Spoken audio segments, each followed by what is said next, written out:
नमस्कार सभी को। तो लेक्चर यानी पार्ट 3 में जो क्वेश्चंस पूछे थे कल अपन ने पार्ट 1 और पार्ट 2 के जो आप लोगों ने मुझसे क्वेश्चन पूछे वो कवर किए थे।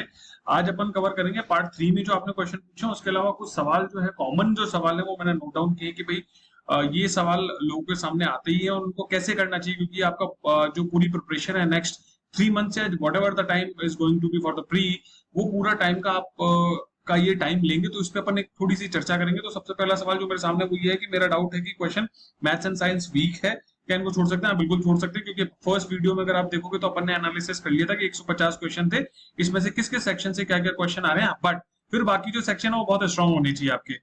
ठीक है, क्लियर हूं मैं इस चीज में कि आप ठीक है 150 में से आपके अल्टीमेटली आपको 75 क्वेश्चन परफेक्टली राइट चाहिए। अगर आपकी एक्यूरेसी 90% है तक है तो आप 90 क्वेश्चन अटेम्प्ट करके भी अपना सिलेक्शन करा सकते हैं। 90 क्वेश्चन का मतलब हो गया आप कम से कम 3 या 4 सब्जेक्ट छोड़ सकते हैं।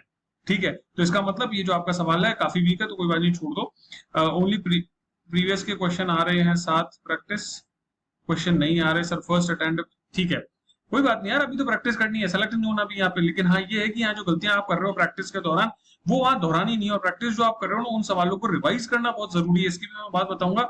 एक बार जो सवाल कर लिया इसका मतलब ये नहीं कि सवाल को वहीं भूल जाओ। एक बार जो सवाल किया उसका एक्सप्लेनेशन बहुत ज्यादा इंपॉर्टेंट है।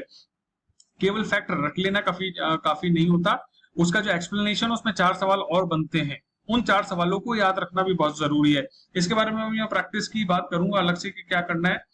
आपकी प्रैक्टिस बुक कहाँ मिलेगी, मैंने अपने टेलीग्राम चैनल में बता दिया कहाँ कहाँ से मिल सकती है। सर बोल रहा हूँ ठीक है।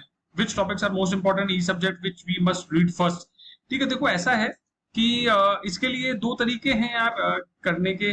पहला तरीका तो ये है कि खुद उठा लो पिछले 4 बार के पेपर्स और मोटा मोटा देखो सिलेबस उठाओ और पिछले 4 साल के पेपर उठाओ।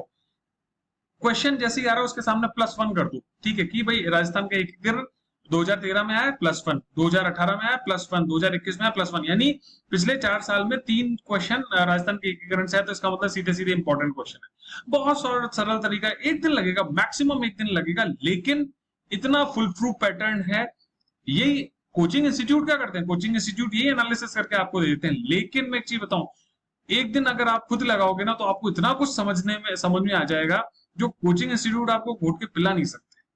क्या खुद की मेहनत की हुई ना बहुत अच्छा आउटपुट देती है। बाकी आपका चॉइस है, कोचिंग इंस्टीट्यूट आपको ये सारी चीजें अवेलेबल करा देंगे कि ये इंपॉर्टेंट टॉपिक्स है यहाँ से पढ़ लेना चाहिए। लेकिन मैं केवल आपको तरीका बता रहा हूँ ना, एक दिन आपको देना पड़ेगा, केवल एक दिन में आपको चारों पेपर का एनालिसिस करना है।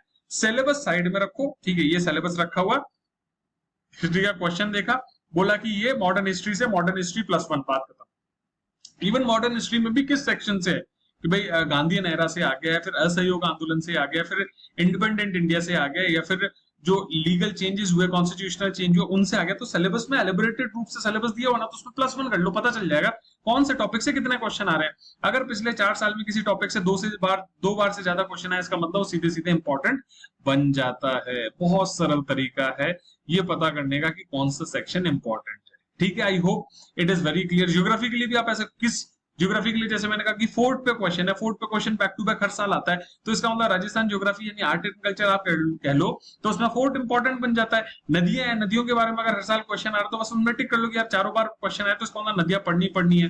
ठीक है, एक मैं बता दूं आपको, एक आभूषण पे क्वेश्चन आरपीएससी पूछते ही पूछता है, लेकिन मैं आभूषण वाले जो टॉपिक था वो छोड़ के गया था क्योंकि मुझसे याद नहीं होते, सीधी सी बात है। तो ये डिसीजन जो है ना, ये आपका डिसीजन होगा, लेकिन तरीका ये है मेरे ख्याल से आप लोगों को मेरी बात समझ में आ गई कि इंपॉर्टेंट टॉपिक जो आपने पूछा वो कैसे निकाले जा सकते हैं। एक दिन का समय भी नहीं लगेगा अगर सही पूछा आप। मुश्किल से आपको 4 घंटे लगेंगे अगर आपने एक बार सिलेबस पढ़ा हुआ है और पेपर देखा हुआ है, तो मुश्किल से 4 घंटे में आपको पता चल जाएगा कौन सा सेक्शन ज्यादा इंपॉर्टेंट है। तो आपको मैं गारंटी देता हूँ कि आपको है ना उन 150 क्वेश्चन में से 70 टॉपिक ऐसे मिल जाएंगे, 70 क्वेश्चन आपके हिट बैठ जाएंगे। ठीक है, थोड़ा सा एनालिसिस करना है। मैं क्या कर रहा हूँ, मेरी जो प्रैक्टिस बुक आई पिछली बार उसमें से 50% ज्यादा क्वेश्चन क्यों किया, मैंने ये एनालिसिस किया बैठ के। हाँ ठीक है, मैंने थोड़ा डीप लेवल पे किया, आप उतना डीप लेवल पे मत करो। ठीक है, क्योंकि आपके पास टाइम नहीं, मेरे पास टाइम था, मैंने टाइम दिया, मैंने एनालिसिस किया, मैंने और भी क्वेश्चन पेपर्स देखे, बहुत सारी चीजें देखी, लेकिन मोटा मोटी एटलीस्ट टॉपिक तो पता चल जाएगा। क्वेश्चन को हिट करना थोड़ा मुश्किल है, लेकिन आपको टॉपिक पता चल जाएगा कि कौन से टॉपिक्स इंपॉर्टेंट है। ये आप एक दिन में एनालिसिस करके पता कर सकते हो कौन से टॉपिक से क्वेश्चन आने के चांसेस ज्यादा हैं, ये मैंने आपको दे दिया।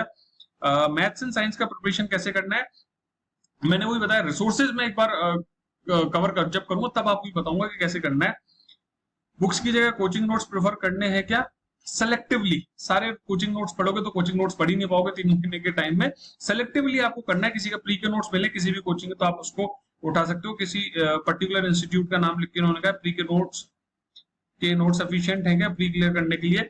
यार देखो नोट्स ऐसा है कि नोट्स पढ़ पाओगे क्या आप 3 महीने में सारे के सारे, अगर बिल्कुल स्क्रैच से हो तो ये देख लेना आप कितना रिवीजन कर सकते हो। और उन नोट्स में कोई बात है, मैंने प्री के टाइम पे किसी भी इंस्टीट्यूट के नोट्स नहीं पढ़े थे तो आई कैन नॉट से कि प्री के लिए सफिशिएंट है कि नहीं है। मेंस के हिसाब से मैं कह सकता हूँ कि हाँ मेंस के हिसाब से वो सफिशिएंट है लिस्ट में आने के लिए।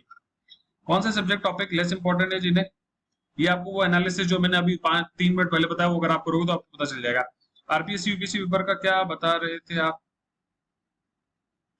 सारी चीजें आरपीएससी यूपीएससी का इस बार पेपर देखोगे तो उन्होंने पैटर्न जो है वो चेंज कर दिया है, एलिमिनेशन मेथड उसमें काम नहीं कर रहा है। तो पेपर देख लेना, जब जब आप क्वेश्चन देखोगे तो अपने आप आपको समझ में आ जाएगा कि मैं क्या बात कर रहा हूँ। मल्टीपल चॉइस क्वेश्चन को उन्होंने इंटरेस्टिंगली चेंज करके मल्टीपल चॉइस तो रखा बट उसमें बहुत क्लियर नॉलेज उन्होंने करवा लिया।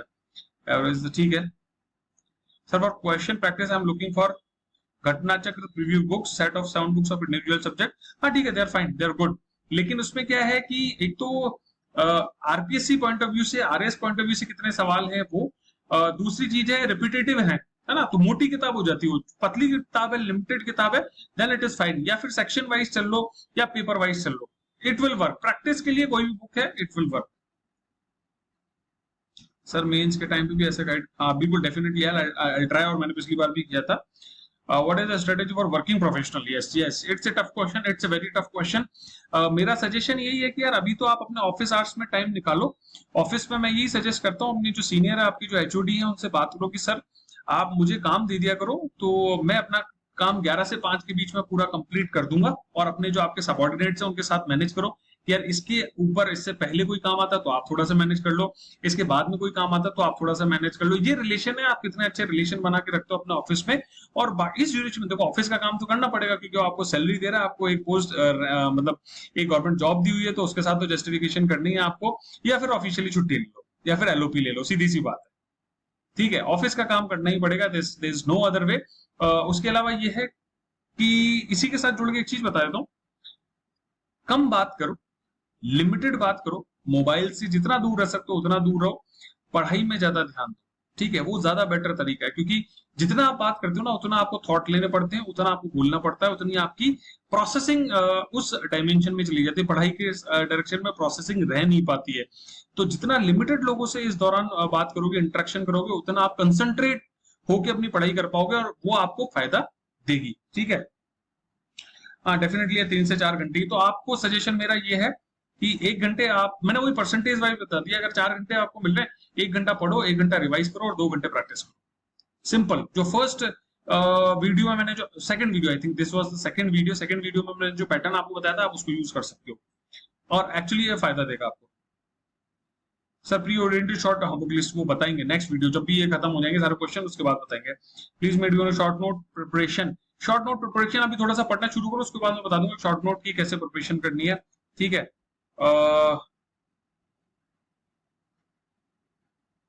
शॉर्ट नोट बनानी चाहिए कि मैंने तुम्हें बता दी। शॉर्ट नोट इस टाइम केवल उन फैक्चुअल चीजों को बनाओ जो तुम्हें याद नहीं रह रही है, बाकी कॉन्सेप्चुअल चीजों के शॉर्ट नोट बनाने की जरूरत नहीं है अभी। प्री ओरिएंटेशन के हिसाब से बात करो, मेंस के पर्सपेक्टिव से बात नहीं कर रहा, बहुत क्लियर हूं मैं इस चीज के। प्री ओरिएंटेशन में केवल फैक्ट जो तुम्हें याद नहीं हो रहे कि हाँ ये पढ़ लिया मैंने, उसको साइड में कागज व्हाइट पेपर जैसे मैंने लिखा हुआ है ना, ऐसे व्हाइट पेपर में लिख लो, ये कागज संभाल के रखना बस। ठीक है, ये कागज तुम्हारे लास्ट इंटरव्यू तक काम आएंगे, यही वो चीजें तो लास्ट इंटरव्यू तक काम आती है। ठीक है, तुम्हारे प्री मेंस में भी काम आ जाएंगे। थोड़े थोड़े बनाने होते हैं हर सब्जेक्ट के, हर चीज के शॉर्ट नोट नहीं बनाए जाते। शॉर्ट ड्यूरेशन के लिए रिसोर्सेज का, ये रिसोर्सेज की बात अपन करेंगे। सर मुझे ये डाउट है, अच्छा टेस्ट सीरीज ऑनलाइन हो ऑफलाइन हो कोई फर्क नहीं पड़ता, आपको तो प्रैक्टिस करनी, सीधी सी बात है, आपको प्रैक्टिस से मतलब होनी चाहिए। हाँ अगर आप उस प्रेशर को, मैंने तुम्हें बता दिया उस प्रेशर को कैसे महसूस करना है, सेकंड वीडियो देखो, प्रैक्टिस कब करनी है, क्यों करनी है, किस टाइम रीड करना है, किस टाइम रिवाइज करना है, टाइम दिन का कौन सा समय है, मैंने सब उस वीडियो में बताया, डिटेल में बताया। 10 मिनट का वीडियो, ज्यादा तो क्या डिटेल, उसको प्लीज चेक कर लेना। ऑनलाइन लो ऑफलाइन लो कोई फर्क नहीं पड़ता। साइंस एंड टेक रिसोर्स वाले वीडियो में थैंक यू यार, जो भी है कि राजस्थान में ऋषि सर की कितने दिनों में रिवीजन हो जाना चाहिए, डिपेंड करता है कि आप सब्जेक्ट क्या ले रहे हैं, कौन सी चीज पढ़ रहे हैं और किस सोर्स से पढ़ रहे हैं। अगर आप अपनी शॉर्ट नोट से पढ़ रहे हैं तो 1 घंटे में हो जाएगी, लेकिन अगर आप स्पेक्ट्रम से मॉडर्न हिस्ट्री पढ़ रहे हैं तो डेफिनेटली आपको लगेंगे कम से कम 1 महीना रिवाइज करने में, और वो सारी चीजें रिवाइज नहीं हो पाती हैं, ठीक है, सारी चीजें रिवाइज नहीं कर सकते आप। इसीलिए कह रहा हूं कि hand to hand parallel factual चीजों की शॉर्ट नोट बना लेना, साथ साथ पढ़ रहे हो साथ साथ बना लिया, साथ साथ पढ़ रहे हो साथ साथ बना लिया, ठीक है। Rajasthan polity of world geography के लिए शॉर्ट नोट्स, मॉडल पेपर वाले न्यू एडिशन प्रो, हाँ वी आर ट्राइंग, हम अंडर टाइम, मैंने तुम्हें बता दिया डेट अगस्त में 15 से पहले नहीं होगा, इट विल टेक 1.5 महीना कम से कम लगेगा, अगस्त लास्ट तक एक्सपेक्ट करो। हाँ ये है कि तुम्हें कम से कम 1 महीना मिलेगा, और उसको जम के तैयारी करना, ईश्वर कृपा रही तो अच्छा उससे हिट होगा, अच्छे सवाल आ जाएंगे। जनरल साइंस और करंट अफेयर्स के लिए वन सोर्स लिमिट पता नहीं, जनरल साइंस रिसोर्सेज में बात करेंगे, चलो इसकी। आरएस मेंस क्वालिफाई नहीं कर पाया, वर्तमान में पटवारी हूं, टाइम मैनेज कैसे करूं? सीधे सा उपाय तुम्हें बता दिया, 11 से 5, या फिर सुबह 7 से 11 टाइम काम कर लो, या फिर अपने जो साथी पटवारी हैं, आपकी जो पटवार हल्का नेक्स्ट है, उससे बात करो कि यार थोड़ी सी हेल्प कर दे, अगर वो कोई एग्जाम नहीं दे रहा तो, ठीक है। कॉपरेशन है, this is the only way, काम तो करना ही पड़ेगा यार, काम करने से मना नहीं कर सकता, या फिर एलओपी ले लो, लॉस ऑफ पे, या फिर छुट्टी ले लो, सीएल ले लो, पीएल ले लो, जो भी है, छुट्टी मिलेगी नहीं वैसे तो तुम्हें अभी, ज्यादा मैं समझता हूँ, क्योंकि मैं भी इतनी आसानी से छुट्टी नहीं दूंगा अपने जो पटवारी हैं या फिर जो भी हमारे सबऑर्डिनेट्स हैं, नीचे का स्टाफ है, इतनी लंबी छुट्टी देने के लिए आपका अल्टरनेटिव होना चाहिए, विकल्प होना चाहिए, ठीक है। मेरा क्वेश्चन ये कि प्रैक्टिस कहाँ पे और कौन सी टेस्ट, ठीक है, मैंने आंसर दे दिया आपको, टेस्ट सीरीज कोई भी ज्वाइन करो, टेस्ट सीरीज का आंसर मैंने उस टाइम दे दिया था तुम्हें। प्रैक्टिस कहां से करें? प्रैक्टिस घर की प्रैक्टिस तुम ओल्ड क्वेश्चन पेपर से भी कर सकते हो, मेरे मॉडल पेपर से भी ले सकते हो, और कोई मॉडल पेपर तुम्हें मिलता है वहां से भी ले सकते हो, प्रैक्टिस करो बस, ठीक ठीक। मॉडरेट लेवल के सवाल, बहुत ज्यादा टफ भी नहीं होने चाहिए, बहुत ज्यादा इजी भी नहीं होनी चाहिए, लेकिन मॉडरेट लेवल इंपॉर्टेंट है। एनजी कैटेगरी के बारे में कंप्लीट बताएं सर, ये देख के बताना पड़ेगा यार मुझे, श्रवण जी, एक वीक में ओनली एक सब्जेक्ट ही पढ़े या फिर ऑल सब्जेक्ट को साथ साथ लेके चले? हाँ ये एक इंपॉर्टेंट चीज है, मैंने तुम्हें बताया था, तुम एक काम कर सकते हो कि प्रैक्टिस के टाइम पे कुछ चीजें ऐसी होती हैं, जैसे करंट अफेयर्स है, इनको तो पैरेलल चलाना पड़ेगा तुम्हें, एक बार रीड कर लो, लास्ट के टाइम पे पढ़ना दोबारा, बीच में पढ़ने की जरूरत नहीं है, एक बार अभी पढ़ लो अब तक का करंट, और लास्ट के टाइम पे जो अगले 3 महीने का करंट है वो भी पढ़ लेना, पिछला वाला भी करंट भी पढ़ लेना। एक बार में थ्रू आउट सब्जेक्ट अगर कंप्लीट कर लोगे तो ज्यादा बेटर है, पैरेलल सब्जेक्ट पढ़ने से उनका क्या, मैं वापस से कहता हूँ, एक मेजर एक माइनर सब्जेक्ट लेके आप चल सकते हो। मेजर सब्जेक्ट क्या हो गया, जैसे ज्योग्राफी मेजर सब्जेक्ट है, एनवायरमेंट माइनर सब्जेक्ट, ठीक है, पॉलिटी मेजर सब्जेक्ट है, और मान लो आपका मैथमेटिक्स माइनर सब्जेक्ट है, ठीक है, आप art and culture, history major subject है, आर्ट एंड कल्चर आपका माइनर सब्जेक्ट है, इस तरीके से आप अपने सब्जेक्ट का डिवीजन कर सकते हो, ठीक है, इस तरीके से आप सब्जेक्ट लेके आगे बढ़ सकते हो। इतने कम समय में कौन से सोर्स, ये सोर्स के बारे में बात करेंगे, टेस्ट सीरीज कब लें और ऑफलाइन लें या ऑनलाइन, जब तुम्हारी इच्छा हो तब से शुरू करो, प्रैक्टिस शुरू करो, बस that's the only way, practice practice practice. Sir job के साथ कैसे मैनेज करें यार, इस बारे में बताना यार, ये तो मैंने बता दिया, 3-4 लोगों को किसी भी टाइप की जॉब हो, जॉब भी करनी पड़ेगी आपको, अगर जॉब छुट्टी मिल सके तो बहुत ही बढ़िया, छुट्टी नहीं मिल सके तो जॉब के जब ड्यूरेशन है उसमें भी थोड़ा थोड़ा पढ़ो, यही तो हार्ड टाइम है भाई, यही तो मैनेज करना है। ये आपके कितने अच्छे रिलेशन है आपके ऑफिस में, वर्क कल्चर आपके यहाँ कैसा है, आपके कितना कोऑर्डिनेशन है अपने रिलेटेड स्टाफ से और ऑफिसर से आपके, और साथ ही साथ किस तरीके का वर्क मतलब आपका वर्क प्रोफाइल है, ये सारी चीजें डिपेंड करती हैं, इन्हीं के आधार पर आप, that's the only way, 24 hours हैं, जान लगाओ यार, सीधी सी बात है, मौके बार बार नहीं मिलते, थोड़ा सा पे नहीं तो 3 महीने का, 16-18 घंटे जग लो, क्या फर्क पड़ता है, जुनून होना चाहिए, सीधी सी बात, जुनून होता है ना तो सब हो जाता है आदमी का, वो जुनून है क्या तुम में, तुम तुम्हारा जुनून देख लेना, जुनून है तो तुम कर लोगे सारे, चाहे कोई सी सर्विस हो, कोई फर्क नहीं पड़ता, मेरे को पता है ना, 14-14 घंटे प्राइवेट में काम किया मैंने, तब भी जाके काम कर लिया मैंने, क्योंकि जुनून था मेरा, और थोड़ा बहुत दिख भी जाता होगा तुम लोगों को, तो जुनून की बात है। सर टेस्ट सीरीज के बारे में तुम्हें बता ही दिया है, पॉलिटी सोर्स के बारे में बाद में बात करेंगे, राजस्थान जी के इंग्लिश मीडियम में सोर्सेज रिसोर्स के बारे में बाद में बात करेंगे, नेक्स्ट में साइंस टेक्नोलॉजी करंट अफेयर्स के मैंने तुम्हें बता दिया, रिसोर्स के बारे में बाद में बात करेंगे, प्रैक्टिस उसकी बात कर ली अपने, इकोनॉमिक सर्वे 11 बार पढ़ लिया है लेकिन भूल जाते हैं, मैं बताऊंगा इकोनॉमिक सर्वे कैसा पढ़ना है, 10 मिनट का एक वीडियो बनाऊंगा, तब तुम्हें समझ आ जाएगा पढ़ने का तरीका होता है इकोनॉमिक सर्वे, ऐसे रट्टे की तरह नहीं पढ़ता कि एनसीईआरटी की किताब पढ़ रहे हो, इकोनॉमिक सर्वे को स्मार्टली पढ़ना पड़ता है। हाँ प्रैक्टिस करने का मेरे मॉडल पेपर से तुमने कर ली तो तुम्हारा बहुत, तुम्हें समझ में आ जाएगा कि पेपर कैसा आता है, बहुत अच्छा एज पे आ जाओगी, बात सही है। बुक्स बताएंगे, बिल्कुल बताएंगे, प्रैक्टिस के लिए क्वेश्चन पेपर, ठीक है मेरे ख्याल से बहुत 14 मिनट का वीडियो हो गया, तो आज विल कंप्लीटेड, सारे सवाल आपके घूम फिर के, ईडब्ल्यूएस वाला कुछ है, ईडब्ल्यूएस का सवाल है, इसको मैं बात बताते हैं, बाकी मोटा मोटी मैंने मेजर सवालों का आपको जवाब दे दिया। उसके अलावा हेल्थ का थोड़ा सा ध्यान रखना है आपको, खाने पीने का ध्यान रखना है। 3 महीने चलना है, बरसात का सीजन है, वायरल होता है, तो इन बीमारियों से बचना, अच्छा खाना, नारियल पानी से थोड़ा सा पैसा लगा दो। जिंदगी में जिस उम्र पर तुम खड़े हो, इतने उम्र तक तुमने लाखों पैसे खर्च किए ना, तो 3 महीने और 200 रुपए पर डे अपने ऊपर लगा दो कि यार एक सेब खाऊंगा। हल्का खाओ, जैसे खिचड़ी, मैं तो हर बार कहता हूँ, मेरे पिछली वीडियोस में भी देखा होगा तुमने कि खिचड़ी खाने के लिए बोलता हूँ। खिचड़ी खाने का पर्पज ये है कि आप फुल ग्रेन खाते हैं, आपको पूरा प्रोटीन मिलता है, आपका डाइजेस्टिव सिस्टम अच्छा रहता है, आपकी जो हाइड्रेशन है वो बहुत अच्छा रहता है।